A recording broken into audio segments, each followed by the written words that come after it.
हमारे साथ जुड़ रहे हैं कांग्रेस नेता दिग्विजय सिंह जी।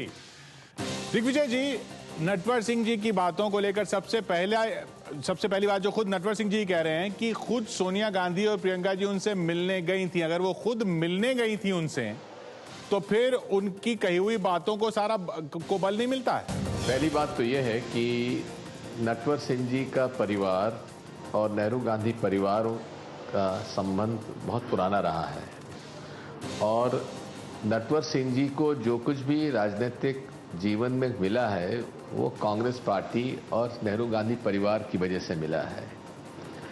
आज भी जिस प्रकार की जो बातें कर रहे हैं मैं समझता हूं कि उनको शोभा यह नहीं देता,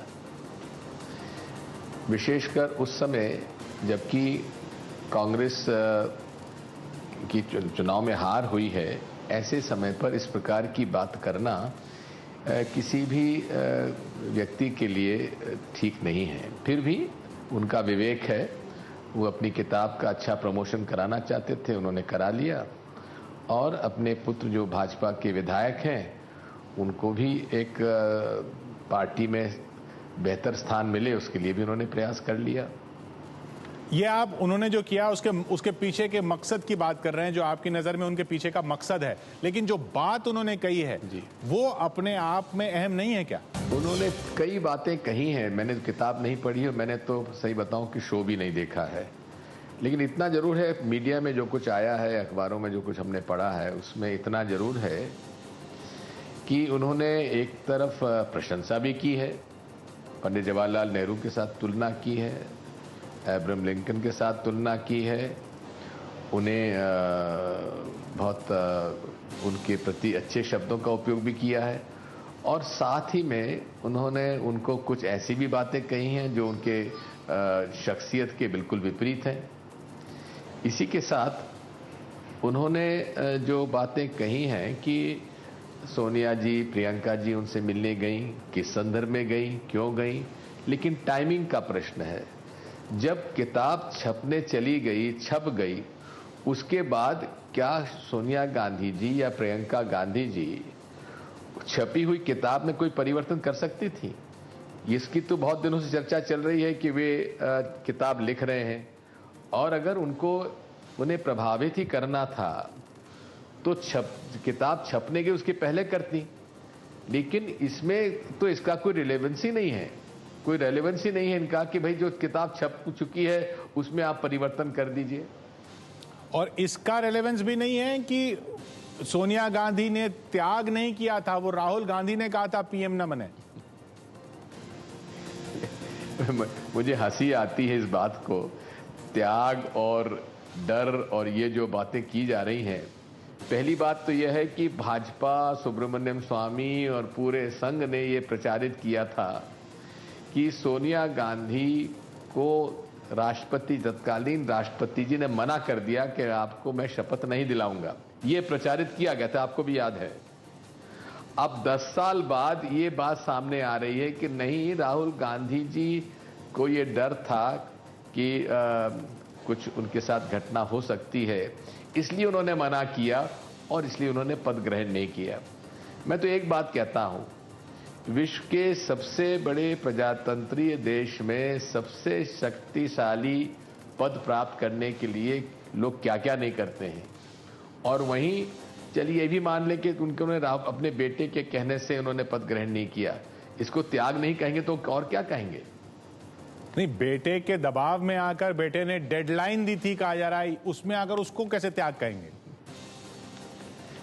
देखिए, त्याग तो त्याग ही है, पद ग्रहण नहीं करना, और वो पद जो इतना बड़ा पद है उसमें किसी के कहने से नहीं किया हो, लेकिन त्याग तो हुआ ही है।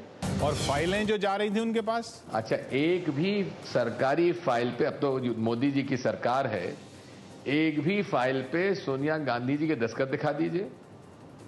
जरूरी तो नहीं कि जो फाइल जाए उस पर दस्तखत ही होकर लौटे। फिर भी अगर फाइल गई थी तो अब तक नटवर सिंह जी चुप क्यों बैठे हुए थे?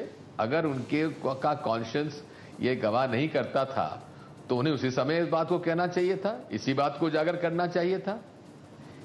आपने खुद कहा कि इस वक्त पर नटवर सिंह जी को ये बोलना शोभा नहीं देता। इस वक्त पर जब कांग्रेस की इस तरह से हार हुई है तो आप ये मान रहे हैं कि इस वक्त पर इस तरह का आरोप या इस तरह की बात आना, इस जो हालत है कांग्रेस की, उसको और खराब कर रही है। अब सोनिया गांधी भी निशाने पर आ गई, अब तक मनमोहन सिंह निशाने पर थे, राहुल गांधी की नीतियां निशाने पर थी। किशोर जी, एक बात मैं आपको बता दूं, इस देश में एक बहुत बड़ा तबका ऐसा रहा है जिसने पंडित जवाहरलाल नेहरू के बारे में क्या क्या नहीं कहा।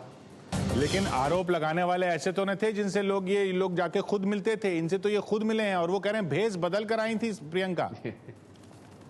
अरे क्या बात करते हैं आप, ये तो ऐसी कोई फिक्शन। मैं तो कहता हूं नटवर सिंह जी को अगली किताब फिक्शन लिखना चाहिए, क्योंकि रियलिटी में वो अपने आप फिक्शन डाल के उसको सही बता रहे हैं। लेकिन ये पब्लिक लाइफ में इनको संवाद रखना जरूरी नहीं है। संवादहीनता भी नहीं है। संवाद अपने हमारे जो पार्टी के स्पोक्स पर्सन हैं उनके माध्यम से होता ही है, और दिग्विजय सिंह तो आपकी सेवा में रहता ही है। तो दिग्विजय सिंह जी बताइए, अब किया क्या जाएगा नटवर सिंह साहब का? कुछ नहीं किया जाएगा। उनकी किताब 7 अगस्त को आप पढ़िए, कम से कम मैं तो नहीं पढ़ूंगा। कांग्रेस कुछ नहीं करेगी, गांधी परिवार कुछ नहीं करेगा, क्या कहना है? देखो, अपनी बात जिनको कहना है करें। अब ये तो नटवर सिंह जी का विवेक है कि वो क्या लिखें क्या नहीं लिखें, क्या छपाएं क्या ना छपाएं, ये तो उनका विवेक है। सोनिया गांधी वाकई किताब लिखेंगी या कह दिया किताब लिखूंगी? मैं नहीं जानता, ये तो आप ही लोगों ने हमें खबर दी है। आप लिखेंगे? जी मैं लिखूंगा नहीं लिखूंगा अभी कोई मेरा निर्णय नहीं है।